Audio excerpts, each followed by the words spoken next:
If you've ever found yourself spiraling down a late night rabbit hole of what am I meant to do and why haven't I found it yet? And let's be honest, who hasn't? Then you're in the right place. I'm Theresa White, career clarity expert and 5-time certified career coach, and I'm here to help you navigate the question of how to find a career that truly lights you up. On Career Clarity Unlocked, we're all about those light bulb moments. I'm talking to people who are still trying to figure out what they're meant to do, coaching them live to reach that magical, yes, this is it moment. And we'll also hear from those who've already found their dream careers and figure out exactly how they did it. Whether you're looking for inspiration or actionable advice on finding a career you love, I've got you covered. Time to unlock some career clarity. Let's dive in. Welcome back to Career Clarity Unlocked. Today, we're going to go deep again. We're going to talk about something tender, something real, and something so many of us are quietly carrying. The question of what do you do when your successful life doesn't feel like success? I know we all hit that moment where we check the boxes, hit the milestones, earn the praise, and yet something feels off. And then we end up laying in bed at night and wondering, why doesn't this feel better? Why doesn't this feel like success? And yes, we tell ourselves it's the stress or the season we're in, or maybe they just need a vacation, or maybe a better pillow, or a new planner, or a third glass of wine. And we can numb it for a while, but then it comes back, that ache, quietly whispering, this isn't it. And at that moment, we're at a crossroad where we have two options. One option is to face reality. The other option is to numb ourselves. And numbing, yeah, that is popular. And I'm the first one. I should get an award in numbing. You can scroll our phone, you can binge a show, we can pour the wine, we can pick up the laptop and just work for a few more hours, just so we don't really have to feel our feelings. Oh, I love doing that. I can just work another 6 hours, and that is taking my mind off the big questions in my life. I wonder if that sounds familiar for you. And over the years, I have learned that there also is another path, which is actually facing reality. But honestly, that path is a lot slower. It's really scary. It's not very glamorous, but also it is so much more true to who we are. It is a path that says, I am willing to feel this ache because I know it's trying to tell me something. Or I'm not okay settling for a life that looks good on the outside, but feels empty. Or to say, I want more, and not just more stuff, but more aliveness. And today's episode is going to be an invitation, not to fix everything or burn it all down, but an invitation to be more honest with ourselves.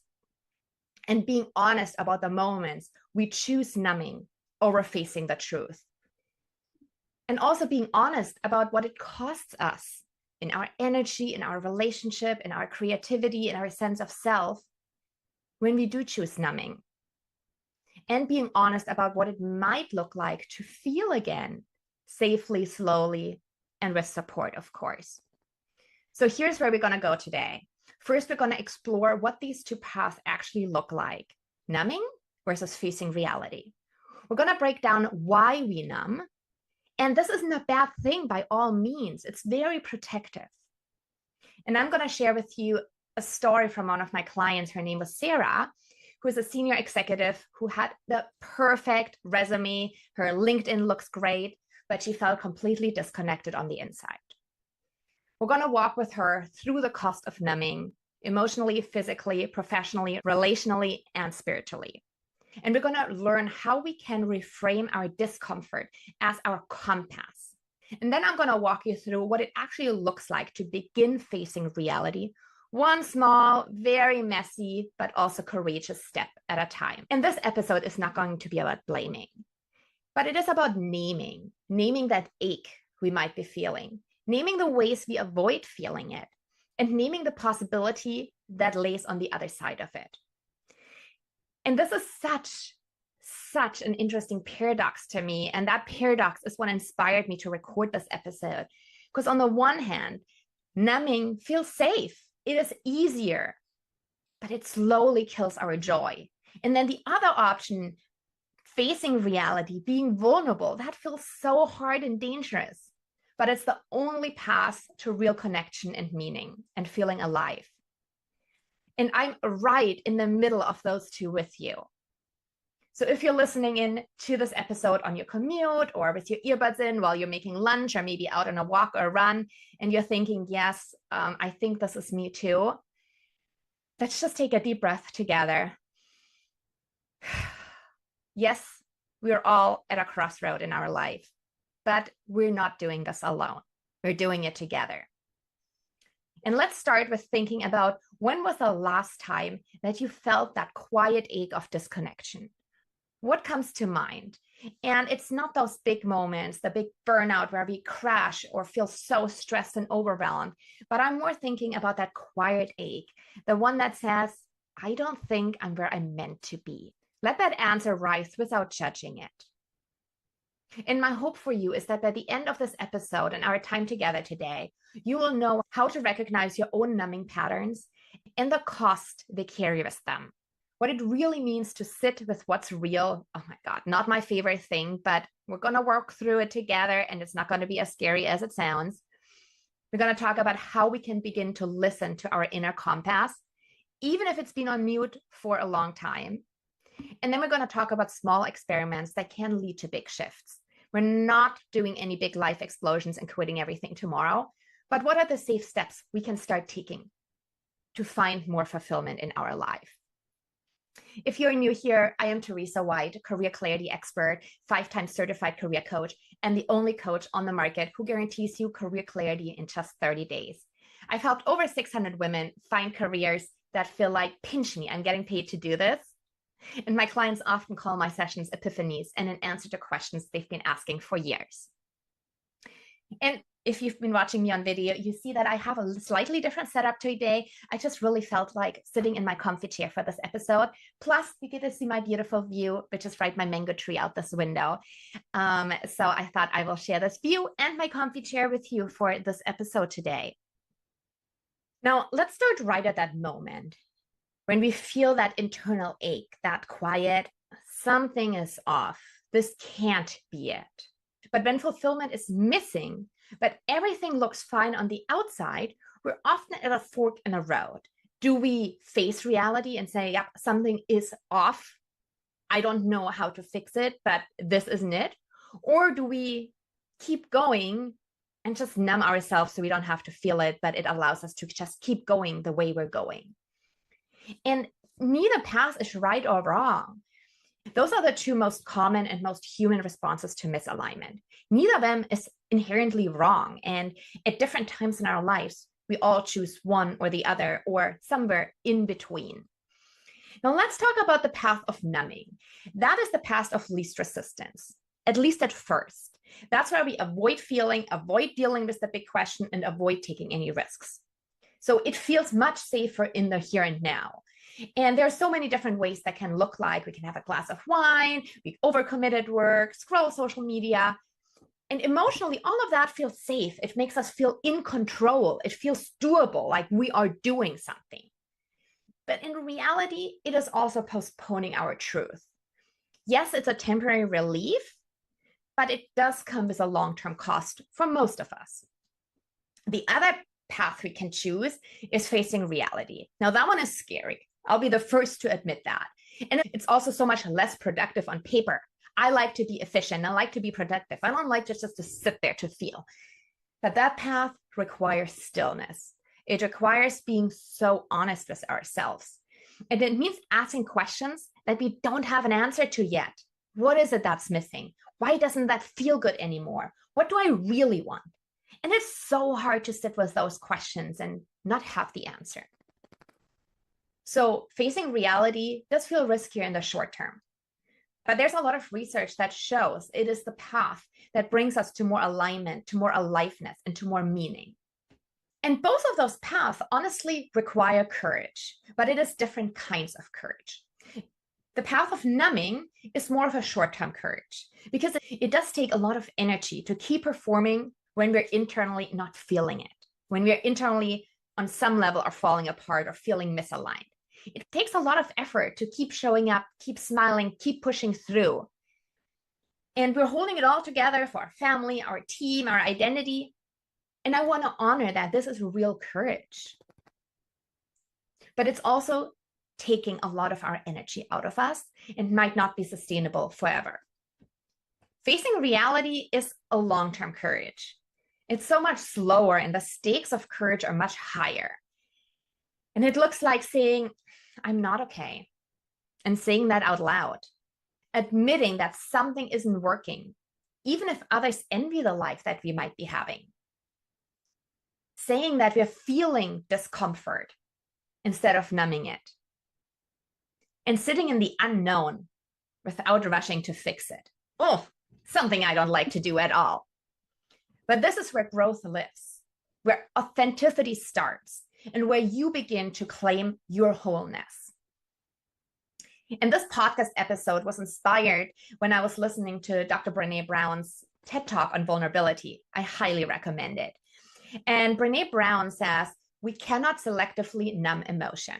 When we numb the dark, we also numb the light. And that means that when we numb the pain or the discomfort, we are also numbing joy and creativity and connection. And when I say numbing, I don't mean substances. I mean our nervous system responds to avoiding discomfort. And that makes a lot of sense where most of us are really good at it. And we learn that for a reason. But it does keep us small. Whereas facing reality is vulnerability in action. It is telling the truth when silence would be so much easier. It is feeling the ache when we could just distract ourselves.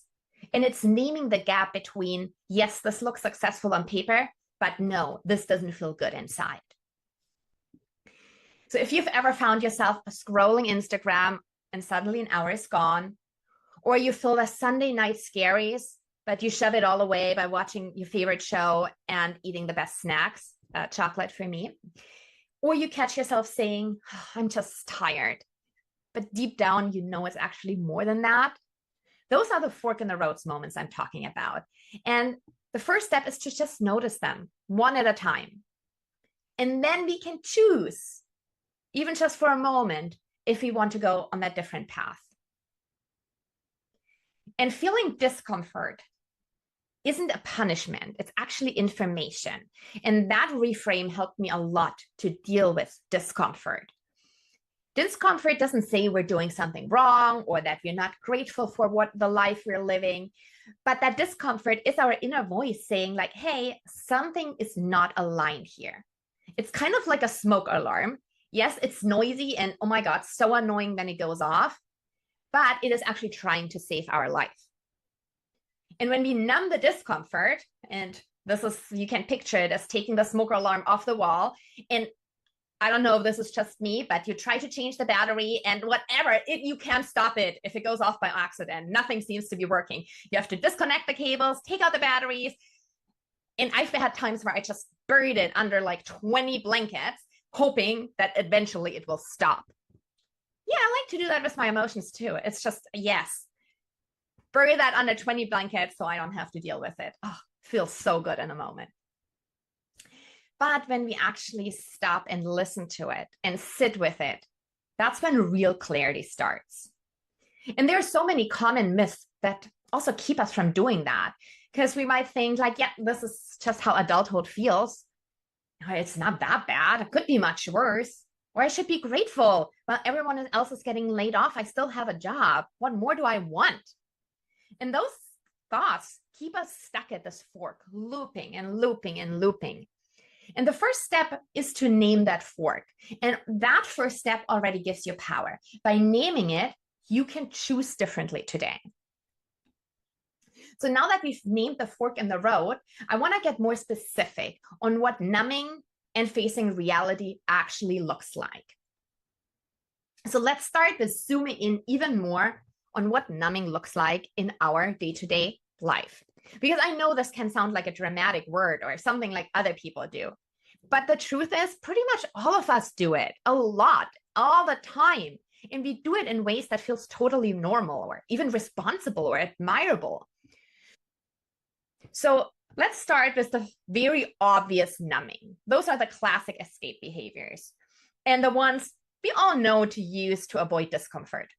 That is scrolling on our phones, the wine or whiskey or the weed that takes off the edge.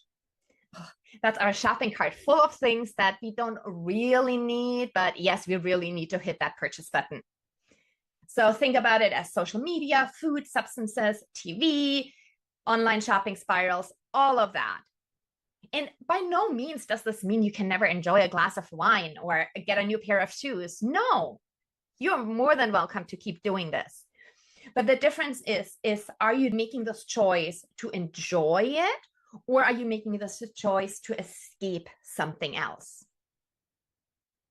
And then there's a second layer, which is actually socially celebrated numbing. And those are behaviors that get us a lot of praise, but they still drain us quite a lot.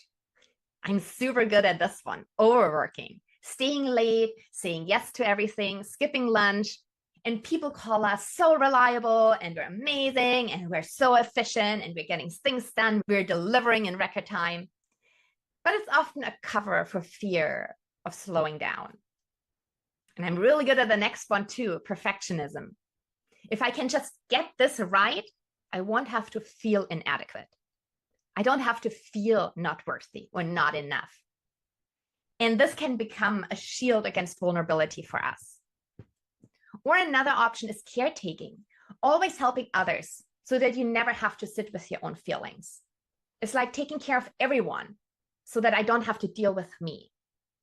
And those forms of numbing are high functioning. They look like success, like you're doing well, but they do make us run on empty on the inside. And again, I'm not saying by any means that you should never take care of others or that you shouldn't turn in your work in perfect condition. Those are all great qualities. But again, it is about paying attention of why we do this. Why do we overwork? Why do we have this drive for perfectionism? Why do we feel like we have to take care of everyone? And then there's another layer, which is more the invisible numbing. And they don't necessarily look like numbing on the outside, but they do serve the same purpose. One of them is busyness. Again, really good at that. It's packing your calendar so full that there's just simply no space to feel anything. And productivity then becomes a way to outrun our ache. Or sarcasm, which is humor to deflect vulnerability. I'm fine, it's fine. Yep, everything's a disaster. The house is on fire, but I'm fine. Or emotional detachment. You're there, but not really there. Like it's life happens on the other side of the glass wall. And those don't feel dramatic. They feel quite normal. But over time, they all quietly flatten our experience of life, of experiencing being alive. And I want to again mention that numbing is protective. It's not because something's wrong with us or we're not strong enough to face our emotion. No, it's simply a protective move. And this is also not about calling yourself out of like, hey, Theresa, you're numbing again. It's more about calling yourself in. Because our nervous system is trying to keep us safe. It's doing these things so that we can stay safe. And when things feel too overwhelming, your body says, oh, come on, let's not deal with this right now. Let's just look at one more reel and then we're going to deal with something else. And you know how that goes, right? And then we add a cultural layer to that because we live in a world that rewards hustle, disconnection, pushing through, and we are literally trained to numb from the moment we are born on this planet Earth. So if you see yourself in these patterns, of course you do. You're human. And I want us all to have so much compassion and curiosity for why we do this. Now, let me tell you more about Sarah's story. And by the way, Sarah is not her real name to protect her privacy, but this is her real story. What does it look like? The usual busy family life. Her alarm goes off at 5:30. Before she even gets out of bed, she checks her emails, checks her phone, and that already fills her body with anxiety before she even gets out of bed. Then she jumps on her Peloton ride for 45 minutes, and absolutely nothing wrong with her workout, but for her, she hated it. It didn't bring her joy. It did not help with her stress, but she just felt guilty if she didn't do it. Then she makes the lunch for the kids while mentally reviewing all the upcoming meetings. And before she even really starts her day, she's already totally exhausted. And the numbing forms we see here is the overscheduling, the anxiety-driven productivity, and ignoring physical signals. Work starts, she has about 8 hours of back-to-back meetings, no time for lunch, bathroom breaks, or even to breathe. She is someone who tends to say yes to everything because she really doesn't want to disappoint anyone else. She just keeps saying yes. But at the same time, she's wondering, like, does this really matter? But instead of really dealing with this question, she just buries it under more work and more deliverables. And she's always praised for being super dependable, unshakable. She's like, people see her as a machine. But what she's doing underneath it is overworking, approval seeking, suppressing her emotions. This could just be my story. I've been there too. And then on her way home, she scrolls through LinkedIn, compares herself to others, makes her feel smaller and inadequate, and you scroll some more. She comes home, first has to check her emails again. Dinner with the kids is cheerful, but she isn't fully present. She is performing and doing what's expected of her, but she isn't 100% there, feeling the connection. She tends to avoid intimacy because she's just simply too tired to meaningfully engage. And she uses social media, pretend presence, and emotional distancing as numbing strategies. Once the kids are in bed, the house is quiet. Quiet? No, that is terrifying. Let's check our emails again, watch a show on Netflix, have a glass of wine, and simply avoid anything that brings silence. And with the silence come the hard questions. So instead of feeling them, tech distraction, late night working, anything to avoid stillness. I can give you a whole list of things if you want some more ideas. I'm really good at this. But what's happening underneath Sarah's day? Yes, from the outside, she is crushing it. She has a senior VP title. She makes great money. She drives a beautiful car. She has the perfect family. If you look at her Christmas cards, this is the life you want. She has the big house. She has the Peloton bike. She takes a beautiful vacation once a year. The life we all want, right? But on the inside, she feels flat, disconnected, hollow, super tired and exhausted all the time, even if she does sleep in on the weekend or get a day of rest. And she feels guilty because this is what she was striving for. This should be it, the life she wanted. And still she's unfulfilled. But as long as she numbs those feelings of guilt and unfulfillment, she can just keep going. And the irony is that the very behaviors that get her the validation, the overworking and the achieving are also the same ones that keep her disconnected. Now you have a better understanding of what numbing looks like, what it is that I'm talking about. Now let's think about what happens to our joy, our body, our relationships, our purpose when we live like that for years. What is the cost of this? But before we start talking about the cost of numbing, I invite you to ask yourself, where does numbing show up in your life? What are you trying to justify with, this is just how life is. I just have to deal with it. And are your numbing strategies restoring you or actually distracting you? And for me, that is the biggest question, because there's nothing wrong with scrolling on our phones. That's okay. But when we do it, do we feel better or worse after? Also, there's nothing wrong with having a glass of wine, but do we feel restored after? Or do we feel we're doing it to distract ourselves and it actually doesn't recharge us? So that's the question we want to ask ourselves. And it's just about noticing, not shaming ourselves. But we need to really see this clearly in order to make different choices, or to even have a choice to do something different if we desire to do so. And again, numbing actually works really well in the short term. It gives us relief, comfort, control, distraction. But also it does come with a hidden cost. Often we don't see that hidden cost right away. But sooner or later, we're going to feel it in one shape or the other. And oftentimes, the longer we numb, the higher the price is. So let's not talk about what it really costs us when we choose numbing over facing our reality. One, there's the emotional cost. Flatness, shame loops, loss of authenticity. So with the flatness, we stop feeling the highs along with the lows. Joy just doesn't land the way it used to. And we tell ourselves, well, this is just, once you're over 40, this is just how it is. And everything feels a little muted. It feels like life is happening behind a screen. Ooh, in the shame loop. We numb, we feel guilty for numbing, we numb again to escape the guilt, and the shame spiral keeps us stuck and silent and stuck and silent. And then we lose some of who we are. We forget what we actually feel, want, or need. And we become who we think we're supposed to be. And instead of living, we are performing. For Sarah, she told me that she loved mentoring and strategy 10 years ago. But not all of that just feels like a chore. And she couldn't remember the last time she belly laughed or cried. And she hears herself saying, yep, I'm fine, all good, I've got it, at least 10 times a day.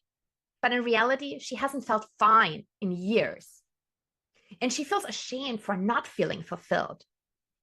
Because she should be grateful. She has the life she always wanted. And cue the shame spiral. And then there's a relational cost. It's the disconnection of physically being there, but emotionally being absent.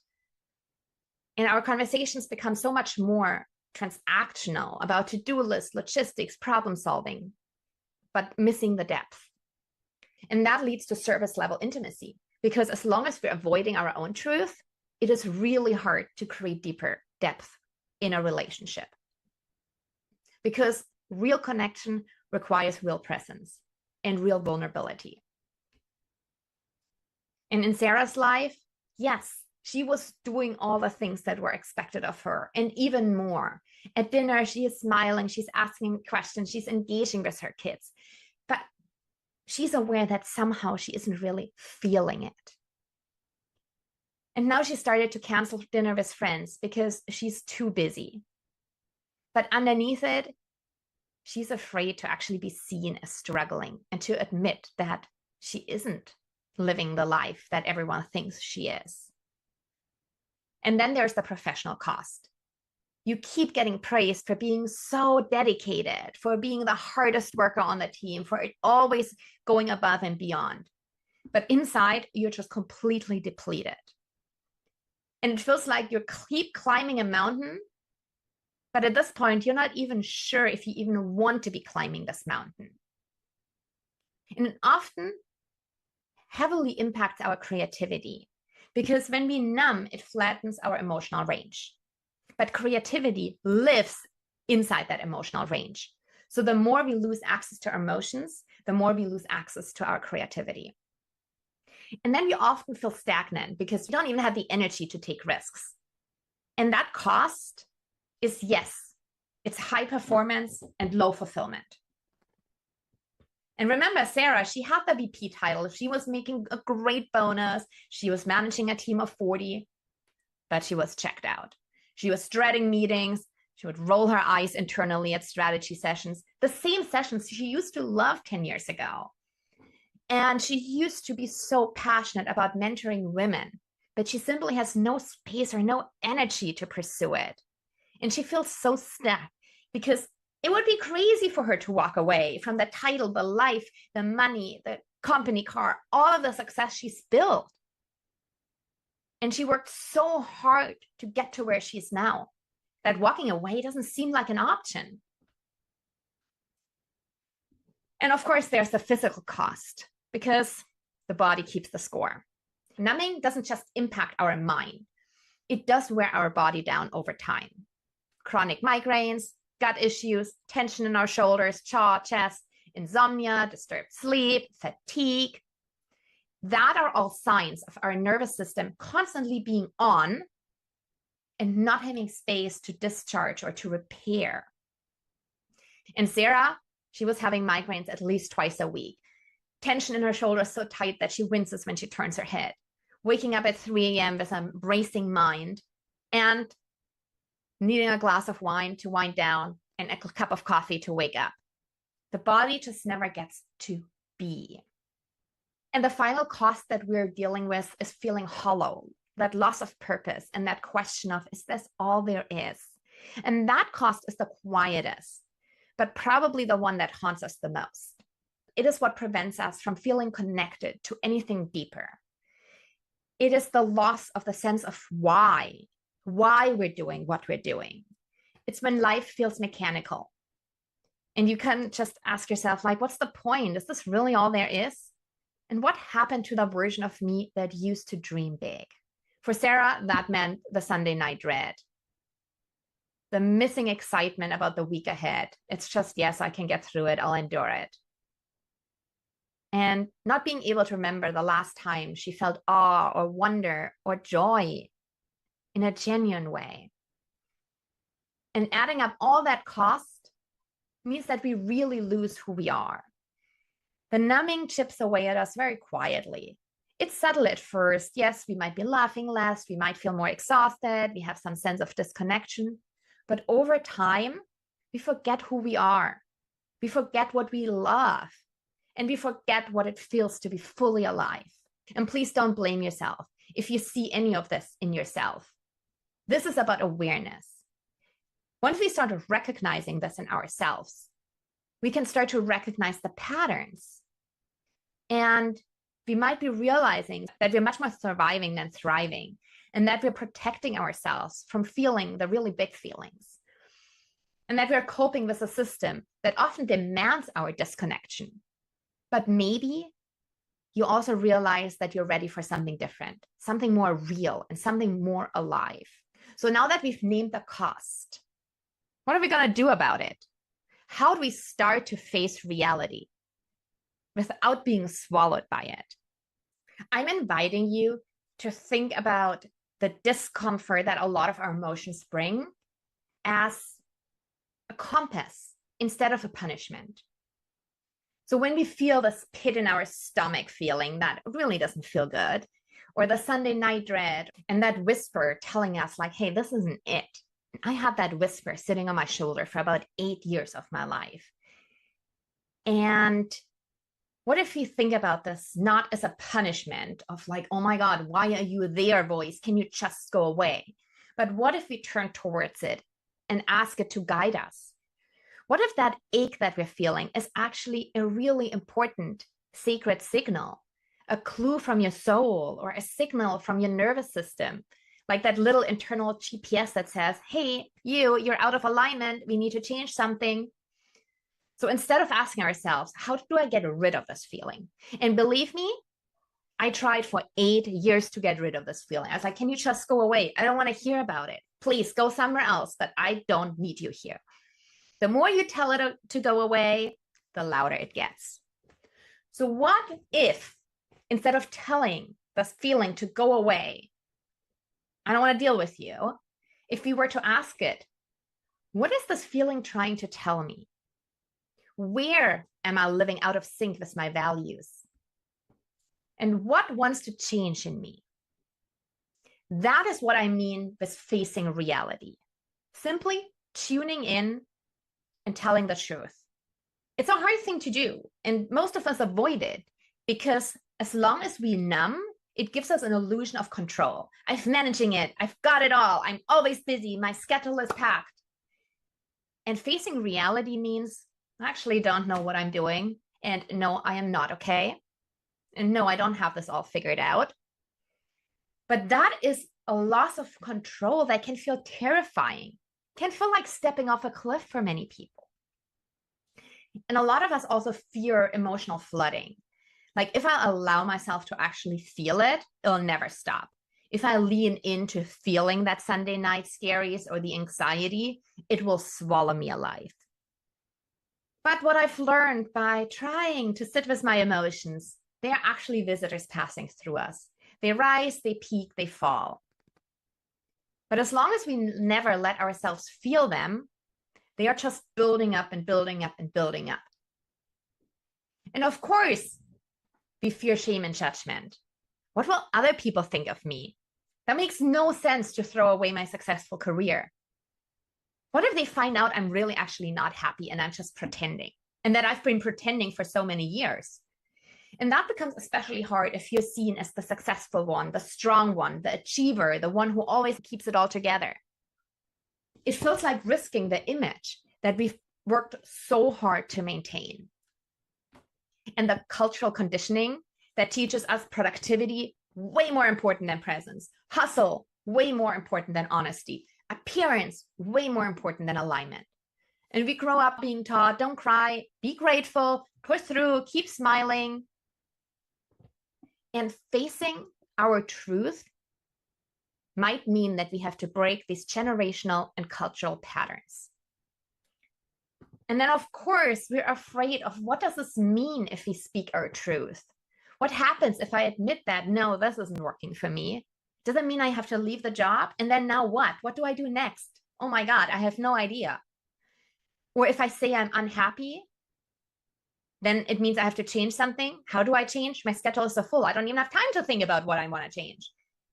It feels like once we open Pandora's box, it might just overwhelm us. But the fear of the truth turns out to often be much bigger than the truth itself. And yes, facing these big feelings and being vulnerable feels uncertain, raw, risky. But over time, you might start to feel real joy again. You might start to feel connection again. You might trust yourself more. And maybe you're going to reclaim your values, your voice, and your vision. Now, what does it really look like to face reality? It means to say, I'm not okay, to someone who feels safe to say this to. Noticing your Sunday night dread and asking, why are you there? What are you trying to tell me? And maybe journaling about their response. When there is an uncomfortable feeling and rising, instead of distracting ourselves, just sitting still for a moment. And maybe it is saying no, setting a boundary, saying no to one meeting to create a little bit of breathing space on your calendar. And my favorite one is journaling about the question, what am I pretending not to know? Yes, I know. What are you pretending not to know? And also sitting with the discomfort for a minute or two before we reach for our phones. And it is choosing the truth, even when it feels so messy and unproductive. In Sarah's case, facing reality didn't mean that she quit her job the next day. It started with one action, and her action was getting on a call with me and saying, hey, I got to be honest about this. I look successful. Everyone thinks I have the life of my dreams, but I honestly feel totally disconnected. And I don't know what I can do about it, but I need help figuring it out.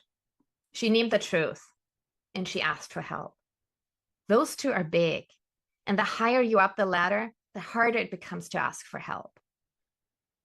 And that was the moment her armor cracked. She named her feelings. It allowed her to stop obsessively checking her emails. She then made time for 1 hour a week to explore what makes her come alive.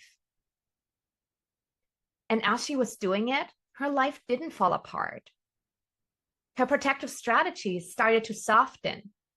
And underneath that was a woman ready to actually start coming alive. I hope you can see this as an invitation that the feelings you fear most are actually the doorway to joy and to connection and to more meaning. And being vulnerable and facing those big fears is not the risk, but disconnection is. And the cost of staying numb is your one precious life. So now that you know that discomfort is not a threat, but a compass to lean into, Now let's talk about that really messy, powerful, very human journey from numbing to aliveness, step by step. What does this actually look like? Once you've recognized the ache and understand the cost of numbing and realizing like, hey, I do want something more than just functioning and making it through the week, I gotta warn you, that journey back to yourself, it's gonna be non-linear. It's not very clean. It's very messy, and it doesn't happen overnight. It's a very human journey, and it unfolds in stages. Mine looks more like looping, revisiting, spiraling upward, and there is no straight ahead. So let's walk through this path together. What does this look like step by step? Step one, we already started talking about that. It's the moment the ache becomes unbearable. Because in the beginning, it's quiet, but the more we push it away, the louder it becomes. And at some point, numbing it doesn't work like it used to. There is something inside of you that says, I can't keep living like this. For Sarah, it was actually the moment when she got a really glowing performance review and was invited to speak at a conference. Things she had dreamed about early on in her career. And she just felt nothing. And afterwards, she was sitting in her car and was like, why can I not feel a tiny bit of excitement? Why does this just feel hollow? Step two is to start being honest, admitting maybe just to ourselves, or maybe to a coach, to a therapist, or a close friend that, hey, no, I'm not okay. It is taking that mask off that we're wearing. Saying like, this life doesn't fit me anymore. Yeah, I feel like I'm performing my way through the day. And saying those things out loud is scary in the beginning, but it is the first step to no longer pretending. It is the first step to taking off the mask we often wear every day. Sarah's first step of taking the mask off when she told her husband, hey, I think I'm actually burned out. I'm not just tired. And I know I complain about being tired every day. You hear me saying it every day, but it's more than this. I'm burned out and I'm completely lost. And you know, Sarah is the person everyone comes to for answers. And for the first time, she's like, I have no clue what I'm doing. I know I don't want to keep doing this, but I don't know what else. And it was the first time she was the one acknowledging that, hey, I don't have an answer. And the big piece here is she doesn't have to fix it. Her husband doesn't have to fix it. This step is just naming it, taking off the mask, stop pretending, and saying what really is. The next step is the hardest one, but also the most transformational one. Instead of reaching for our usual numbing habits, we pause. We let that sadness come, whatever, that frustration, the anger, the shame, the guilt, the fear, we let it come. The boredom, the loneliness, the grief, we're going to sit with it and feel it. It's uncomfortable. I'm going to warn you. And it can feel overwhelming. But feeling it is also so clarifying. And once you start doing it, you actually learn to ride those emotional waves instead of drowning in them. And you build tolerance for truth. And you realize, I can survive feeling. Highly recommend working with a therapist through this. I don't think I would have been able to get to this point without my most amazing therapist. In Sarah's example, what shifted in her routine, and that was so beautiful. She was actually just starting to admit, I hate this Peloton bike. And if you love Peloton, that's amazing. Keep going. But she hated it. And she got rid of this bike. And instead, she took a 30-minute solo walk every morning. No podcast, no music, which was super hard for her in the beginning because the efficient part of her is like, hey, I could run, so I get a workout in. That makes me feel like what I'm supposed to be doing. And I can listen to a podcast at the same time, which is even more efficient. So she had to learn to be like, okay, I'm going to walk and I'm going to not distract myself. I'm just going to breathe and feel and hear the silence.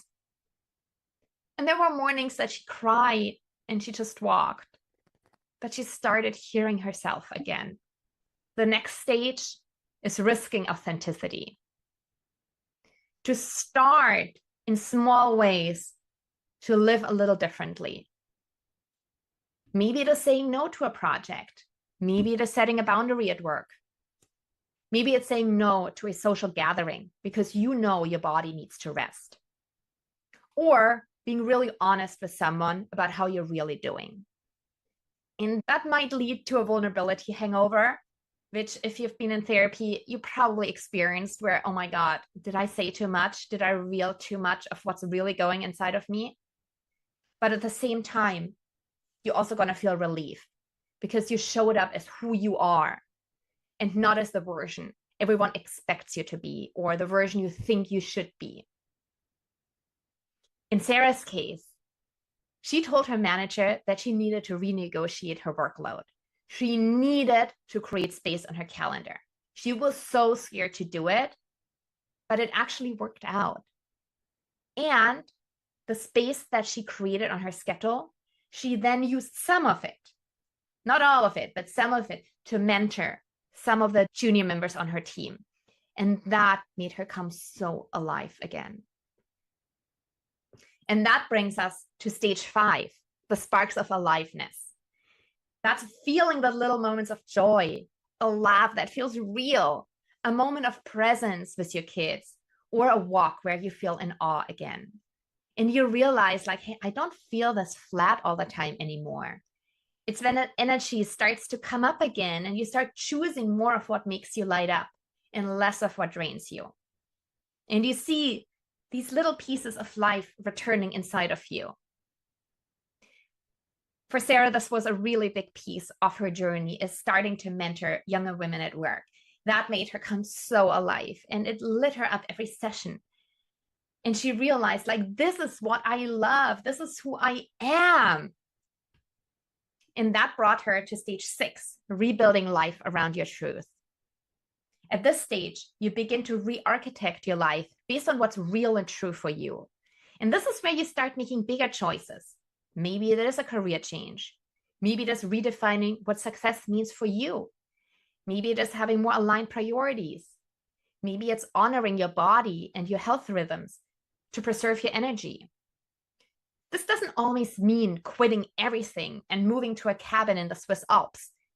Sometimes it's just very small acts, but consistent acts of being true and authentic to who you are.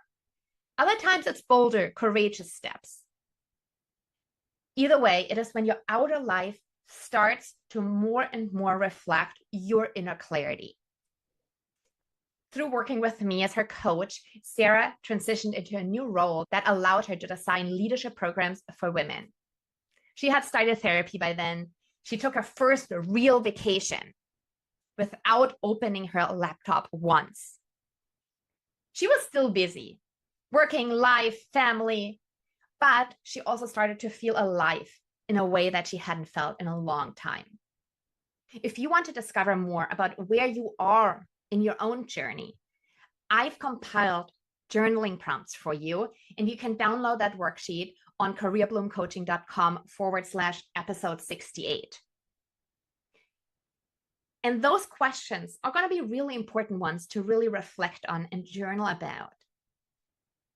When I feel uncomfortable, what's the first thing I reach for? And honestly, for me, it's my phone. And I pretend it's productive because I'm going to check LinkedIn, which is work, or I'm going to watch the news, which also seems productive because I need to know what's going on. Or I check the labor market, news of the labor market, because I need to know that for work, right? So I'm doing something that feels productive, but I know what I'm really doing. Next question, do my coping strategies restore me or do they distract me? Where am I living paper success, but soul disconnected? What truth am I avoiding because I'm afraid of what it might require? What's one small moment of aliveness I've noticed lately? Go to my website, 𝗲𝗶𝗀coaching.com/episode 68, and you can download this worksheet for free.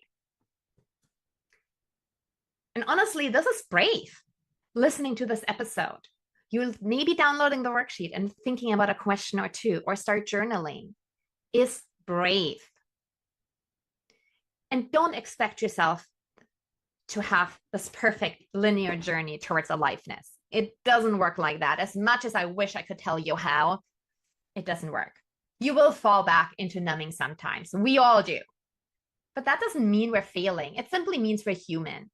And we're not trying to be perfect here. We're trying to be more present. And we will never have the most perfect life. But what we can find is a more honest and a more alive life. One aligned with your values, your energy, your voice, and your truth.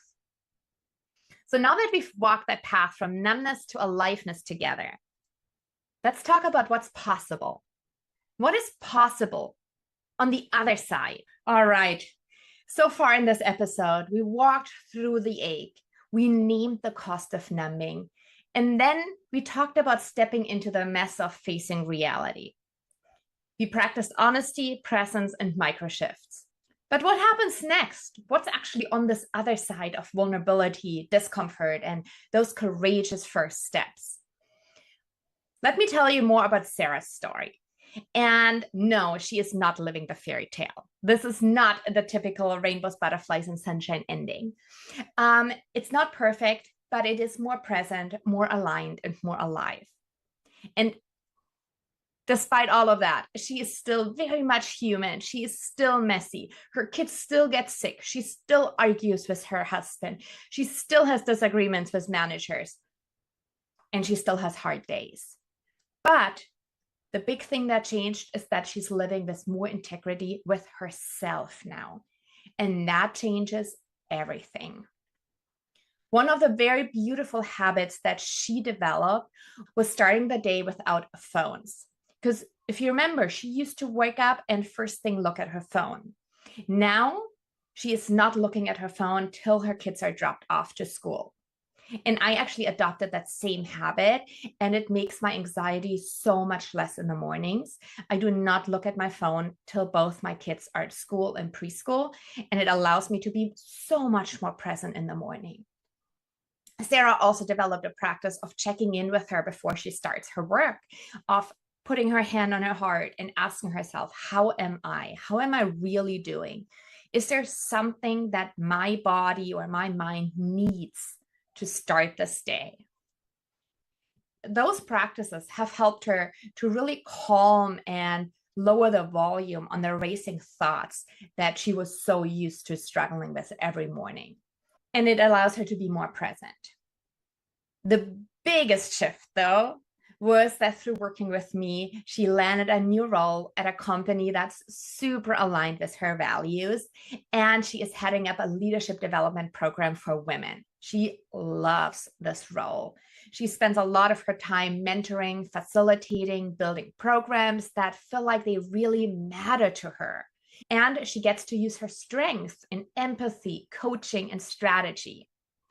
And also, she got really good at setting boundaries. From the beginning on in the new organization, she made it clear that she is not available to respond to emails after 7 p.m. or on the weekends. She does not accept or schedule meetings before 9 a.m. And she doesn't even feel guilty for doing it. She feels aligned when she protects her energy. She doesn't always work less because she tends to be a workaholic, like myself, but the work feels different now. Her work is really fueled by passion and by purpose, and she doesn't do her work based on fear and obligation anymore. And her practices in mindfulness have helped her to be so much more present and spend less time numbing out and more time making more conscious choices. And the people in her life have noticed the biggest difference in her. Her husband, her kids, her friends all notice that she is so much more joyful. She's more available. She's more present, and they can better connect with her. And it's not just her who really experienced that change, but all the people around her as well see it in her. And her body seems to be doing much better too. She has much less migraines. She sleeps better. She still keeps up her morning walks. And as she feels in her body instead of being at war with it. She feels connected to purpose. She can name what matters. She knows what her values are. She knows what her strengths are. She knows her interests. And she has moments of awe again in music, in nature, and even in stillness. So instead of that overwhelming anxiety and stress she used to carry, there are a lot more moments of peace in her life now. But no, this didn't happen all at once. I have known Sarah for the last 4 years, and that was a gradual evolution. And that new version of her really was built by tiny small brick by tiny small break. One truth spoken, one email left answered after 7 p.m., one walk instead of scrolling on her phone, and one deep breath before reacting automatically. And each of these small steps had chipped away a tiny bit of the facade that she had built. And over time, her new habits started replacing the old ones. And her change came so much more through consistency and less about the intensity of any one single step she took. And the people on her team, they love working for her. As you can imagine, she's an amazing leader. She leads with empathy. She feels very aligned with the work she's doing. She sets boundaries, which now gives others the permission to do the same. And her kids are learning that adults don't have to be perfect. It's okay to rest, to feel, to ask for help. And that what matters most is to be present in the moment. And she truly became a mirror for what's possible, not by giving advice, but by living aligned. In order to make this change in your life, you do not have to quit your job tomorrow. You do not have to blow up your life. You don't need the picture perfect, Instagram reel perfect morning routine or go on a silent retreat in Bali. Nope, we don't need any of that. What we truly need is to be willing to tell our own truth. We need to start with micro shifts towards alignment. And we need to start building a life that matches who we really are on the inside. And I invite you to download the worksheet that I'm going to make available with this episode. And there's going to be reflection questions for you that include, what does alive feel like in my body? What's one place in my life where I crave more presence? What's one small change I could make, just 3%, toward the version of me I want to become? And what would it look like to live soul success instead of paper success? So the other side of numbing really isn't anything close to perfection, but it is presence. And that is the joy of being fully awake to your one precious life. And you truly don't have to do it all at once. You just have to begin with one small truth, one moment of feeling, one act of courage, and you'll slowly see the changes happening in your life. So let's come full circle here. This whole conversation has been about this paradox that numbing looks safe, but slowly drains the color from your life. And on the other hand, the vulnerability that looks so dangerous, but is truly the only way to feel alive. Numbing feels like surviving, versus vulnerability feels like thriving. One keeps you floating, and the other brings you home to yourself. And coming home to yourself is truly my biggest wish for all of you. So if you're feeling the ache right now, that quiet ache of misalignment, emptiness, not quite being where you truly want to be, there is nothing wrong with you. You're human. But invite those feelings in, because those feelings actually mean that you are awake. It means there's a part of you that's ready to live more honestly. And that ache is wisdom. It is not to be pushed away. It is that truth that's knocking on your door, asking for your attention. And those feelings that we really dislike so strongly, and I'm the first one to admit that I do not enjoy sitting in those feelings of sadness and shame and grief and loneliness. But those are the feelings that actually are the cues and the clues They are the doorway to joy, to purpose, to connection, and to meaning, but only if we're willing to walk through them. Vulnerability isn't about falling apart.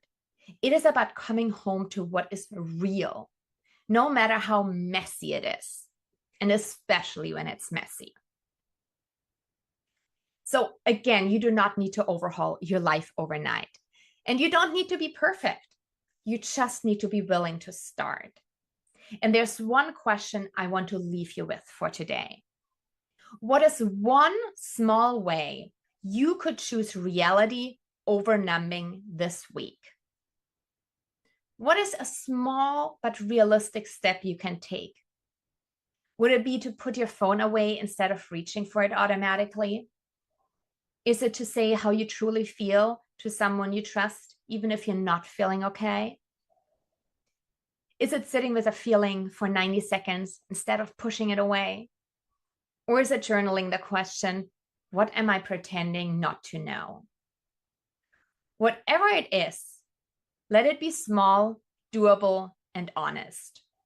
Because one small act of truth can change the trajectory of your entire week, and over time, your entire life. And if you're walking this path right now, that shift from numbing to aliveness, I want you to know that you're not doing this alone. I am right on this path with you, taking one step forward and two backwards. And we're all just waking up. And waking up is really hard, but it's also so beautiful. And there is so much waiting for you on the other side. Peace, presence, purpose, and that deep exhale of finally feeling like yourself again. If this episode spoke to you and you're ready to explore what's next professionally and ready to find something that is more aligned with who you truly are, I'd love to help. I offer free consultation calls for women who are ready to trade paper success for soul success. And you don't have to figure it out all alone. In just one call, we can start untangling what's really going on and start mapping out your steps toward clarity and more alignment. I invite you to head to the link in the show notes to book your free call with me. It is time to stop numbing your way through success and start feeling your way into a life that actually fits. Thank you so much for being with me here today. Thank you for listening with your heart, and thank you for being brave enough to explore this topic with me. These conversations really matter because you matter. And if you end up trying one small shift this week, if you end up downloading the workbook and answering those questions, I'd love to hear about it. DM me over LinkedIn, send me an email, and please, let's keep this conversation going. Because in those conversations is where the change begins. And of course, don't forget to join me again next week for another episode full of insights, inspiration, and actionable advice. Next week, we have a really special guest joining us here on the show, who is going to be Linda Rainier, who is a transformational speaker and the author of The Quiet Achiever. She has nearly 1 million YouTube subscribers and over 2.6 million LinkedIn Learning students in growing communities on LinkedIn, Instagram, and Relational. And she truly lived that transition from paper success to soul success, and you do not want to miss hearing her story. So keep chasing what makes you come alive, and I'll see you back here next week on Career Clarity Unlocked. And that's a wrap for today's episode of Career Clarity Unlocked. If you're feeling stuck in that what's next spiral and are ready to finally break free, let's chat. You can book your free Career Clarity call where we'll uncover what's really important to you, tackle any obstacles holding you back, and map out your best next step. Schedule your free 30-minute call today on careerbloomcoaching.com. And before you head out, be sure to follow us on Apple Podcasts or Spotify so you never miss an episode. If today's conversation gave you new insights and inspiration, please leave a review. It really helps us reach more amazing listeners like you. And don't forget to share this episode with a friend or on social media. Your support truly means the world. Thanks for hanging out with me, and I'll see you next time.